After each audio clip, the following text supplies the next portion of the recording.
Today was City Schools Chancellor David Banks' last day on the job.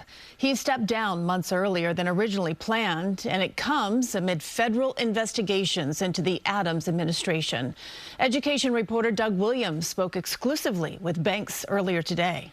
When I think about the mixed emotions that I have now, it is bothersome to me to be associated with any kind of negativity or mess.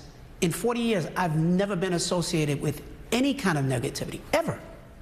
And at the end of my career, to be in a position where, your phones were taken and you're not entirely sure why or where that investigation, what it's really all about, and to have aspersions cast at my character is something that I take great exception to. I have great confidence that when all of this is said and done, wherever it's going, certainly won't affect me.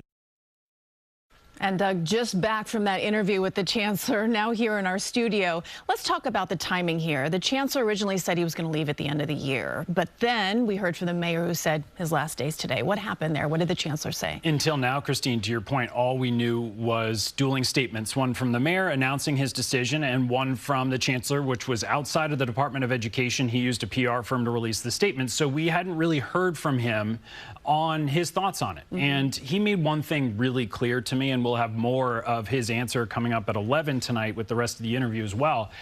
He made one thing really clear. It was not his decision, Banks. It was the mayor's decision. He said it's totally his right. However, he did make the point that there are people, for example, that Melissa Aviles-Ramos, who is now technically Chancellor, has not yet met. The point of these months, according to Chancellor David Banks, was to make sure that she was familiar with everybody she needed to be familiar with going into the job. To make that transition. Yeah. All right, Doug. Well, I know you're going to give it some time to work on that tonight, and we'll see the full report at 11 o'clock. Thank you. Doug, by the way, previously sat down with the new school's chancellor, Melissa Aviles-Ramos, that he just mentioned, one day after she was appointed. You can see that interview at cbsnewyork.com.